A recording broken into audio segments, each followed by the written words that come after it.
Hey everyone, सो आज सुबह उठते ही मैंने अपनी लिखा पढ़ी चालू कर दी थी। आप सोच रहे होंगे इतना क्या लिख रही हूँ मैं सुबह उठ के। तो एक्चुअली में मैं कर रही थी अपना इग्नू का असाइनमेंट। वैसे तो मैंने अपनी ग्रेजुएशन ड्यू से की है, और ड्यू के बाद जब आप दिल्ली यूनिवर्सिटी की लाइफ जीते हो, उसके बाद आप इंदिरा गांधी यूनिवर्सिटी में पढ़ते हो, तो आपके लिए काफ़ी ज़्यादा झटका सा लगता है क्योंकि यहाँ पे हर चीज़ बहुत अलग होती है। कोई भी आपको गाइडेंस देने वाला नहीं होता। तो एज़ इट इज़ मेरे साथ भी हुआ था। फर्स्ट ईयर में मैंने बहुत कुछ झेला है। मास्टर्स के बहुत सारी कन्फ्यूजन्स होती थी, तो इसलिए मैं ये वीडियो बना रही हूँ। मे बी आप फर्स्ट ईयर के स्टूडेंट हो अगर इग्नू के, तो ये आपके लिए बहुत हेल्पफुल रहेगी। तो वैसे तो ये मेरे असाइनमेंट के फर्स्ट ईयर के मार्क्स हैं। आउट ऑफ 100 मुझे 75, 71 और 70 मतलब एवरेज मार्क्स मुझे मिले थे असाइनमेंट के अंदर। अब मुझे ये नहीं पता कि असाइनमेंट के मार्क्स टोटल में काउंट होते हैं या नहीं होते, बट देना तो कंपल्सरी होता है असाइनमेंट, अदरवाइज़ आप एग्ज़ाम में नहीं बैठ सकते। ये है मेरे असाइनमेंट जो कि मैंने फ़र्स्ट ईयर इंग्लिश के फर्स्ट ईयर में मैंने सबमिट किए थे। तो ये MEG 01, इसमें मुझे सबसे ज़्यादा मार्क्स मिले हैं, यानी कि 75 मार्क्स मुझे इसी असाइनमेंट में मिले हैं। तो लेट्स सी कि ये मैंने लिखा कैसे था। फ्रंट पेज आपने देखा कि उसमें आपका नेम वगैरह ये सब होगा। सेकंड पेज आपका क्वेश्चन पेपर का होगा, और क्वेश्चन पेपर आप लिखोगे नहीं, हैंड रिटन नहीं होना चाहिए, प्रिंट आउट ही होना चाहिए। उसके बाद अपने आंसर्स आप लिख सकते हैं। मैंने तो बहुत ही बुरी राइटिंग में आंसर लिखे थे क्योंकि मुझे पता ही नहीं था कि इग्नू का असाइनमेंट भी देना है, और मैंने सिर्फ 20 दिन के अंदर अंदर इतना सारा असाइनमेंट लिखा था। इस वजह से मुझे जल्दी जल्दी लिखना पड़ा था।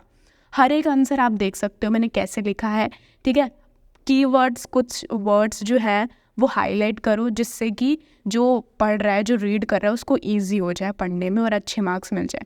एक आंसर ज़्यादा से ज़्यादा मैंने 4 to 5 पेज मैक्सिमम लिखे थे, लेकिन मिनिमम मैंने 3 और 4 पेज में ही निपटा दिया था हर एक क्वेश्चन, क्योंकि मेरे पास इतना टाइम नहीं था, और उसी हिसाब से मुझे मार्क्स मिले हैं जैसे कि आप देख सकते हो।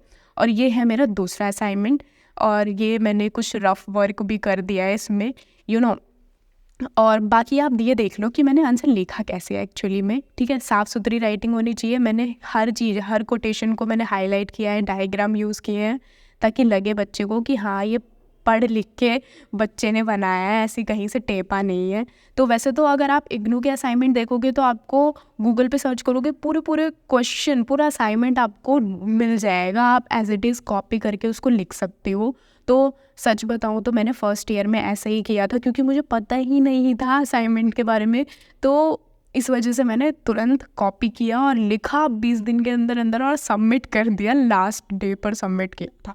बड़ी कन्फ्यूजन होती है। तो सबसे पहले मैं आप लोगों को बता दूं कि आपका जो असाइनमेंट होना चाहिए वो तो आप प्लेन पेज में ही आप बनाओगे, विदाउट लाइनिंग वाले A4 साइज शीट के पेज में ही होना चाहिए।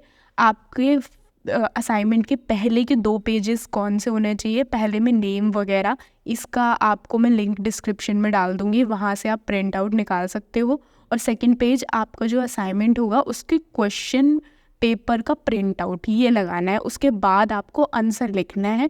आंसर आपका हर एक आंसर 4 to 5 पेज का होना चाहिए। वर्ड लिमिट मेंशन होती है, तो उस वर्ड लिमिट के अकॉर्डिंग आपको करना पड़ेगा। वैसे तो मैंने आपको जैसे दिखाया, मुझे इतने बुरे मार्क्स मिले नहीं थे, लेकिन मैं चाह रही थी कि मुझे सेकेंड ईयर मास्टर्स में अच्छे मार्क्स मिले असाइनमेंट में। तो इसलिए मैंने सोचा कि क्यों ना दिसंबर से पहले ही इन असाइनमेंट को ख़त्म करो, और उसके बाद मैं नेट की तैयारी पे लग जाऊंगी मन लगा के। तो इस वजह से मैं दिसंबर में ही, जो असाइनमेंट मुझे मार्च में सबमिट करना है उसको मैं दिसंबर में ही कंप्लीट कर रही हूँ। तो इसके लिए सबसे पहले मैंने क्या किया, नोवेल की समरी उठाई, थोड़ी सी समरी पढ़ी, उसके बाद मैंने नोवेल को पढ़ा। इससे क्या होता है, जब आप नोवेल पढ़ते हो ना, तो आप इम्पॉर्टेंट कुछ कोटेशंस होती हैं, डायलॉग्स होते हैं, वो आपको पता चल जाते हैं। तो आप अपने आंसर में, अपने असाइनमेंट में उन डायलॉग्स को यूज़ कर सकते हो। वैसे इग्नू वाले 100 मार्क्स का असाइनमेंट देते हैं, जिसमें आपको 5 क्वेश्चन के आंसर अटैम्प्ट करने होते हैं, और वो मेंशन भी करते हैं कि ये आंसर आपके परफेक्ट स्टार्टिंग होनी चाहिए, परफेक्ट एंडिंग होनी चाहिए इन आंसर्स की। कुछ भी ऐसे ही नहीं लिख देना है आप लोगों को। तो आप लोग ज़रूर गाइडलाइंस पढ़ लीजिएगा। तो फाइनली इतनी मेहनत करने के बाद मैंने इतना सब कुछ पढ़ा, सारी समरी पढ़ी, नोवेल थोड़ी थोड़ी पढ़ ली, और क्रिटिकल ऐसे पढ़े। उसके बाद मैं सिर्फ 2 क्वेश्चन के आंसर लिख पाई थी, क्योंकि क्रिटिकल ऐसे जब आप पढ़ेंगे तब आपको पता चलेगा कि उस नोवेल को कैसे क्रिटिकली एनालाइज करना है।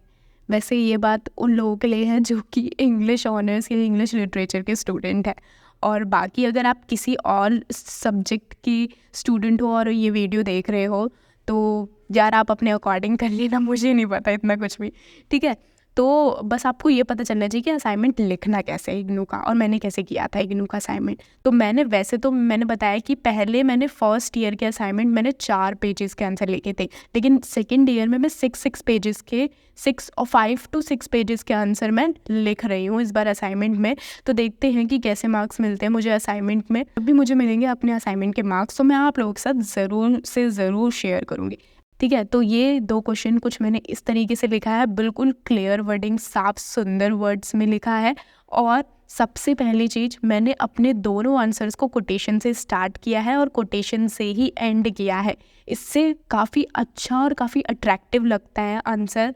तो ये चीज़ अगर आप कर सकते हो तो आप ज़रूर करना, क्योंकि ये काफ़ी हेल्पफुल रहेगा आपके मार्क्स को और ज़्यादा अच्छा बेहतर बनाने में, ठीक है। तो जैसे कि आप देख सकते हो मैंने ये कोटेशन से ही स्टार्ट किया है आंसर, और कई सारे की पॉइंट्स आप ज़रूर हाईलाइट करो अपने आंसर में, क्योंकि टीचर के पास यार इतना टाइम नहीं है कि वो आपकी एक एक लाइन पढ़ेगा।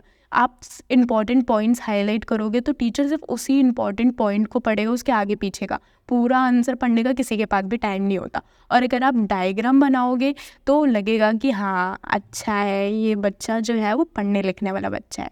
वैसे तो मैं इतना डायलॉग मार रही हूँ, पर देखते हैं कि ये जब मैं असाइनमेंट सबमिट करती हूँ तब मुझे कितने मार्क्स मिलते हैं।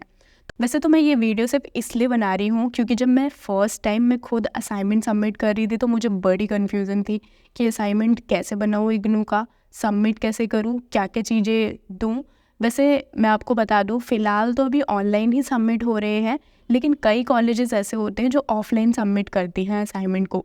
तो आप खुद जाके अपने कॉलेज में जाके पता कर लेना कि आपके असाइनमेंट ऑनलाइन सबमिट होंगे या ऑफलाइन सबमिट होंगे। अगर आपके ऑफलाइन सबमिट होंगे तो आपको सिंपली, जैसे मैंने आप लोगों को दिखाया ना कि नॉर्मल पेजेस में आपको थ्रेड लगाना है और वैसे ही सबमिट करना है आप लोगों को, कुछ आप लोगों को फाइल वगैरह नहीं देनी है, नॉर्मल सबमिट हो जाएगा। और अगर ऑनलाइन सबमिट होगा तो उसके लिए आप लोगों को लिंक मिल जाता है, वहीं पर ही जाके आपको अपना असाइनमेंट सबमिट कर देना होता है। तो आई होप आप लोगों को ये वीडियो अच्छी लगी, ये वीडियो आप लोगों को काफ़ी ज़्यादा इन्फॉर्मेटिव लगी होगी, और अगर लगी हो तो लाइक ज़रूर करें, कोई भी क्वायरी है तो कमेंट करें, और मिलते हैं मेरी नेक्स्ट वीडियो में। तब तक के लिए बाय।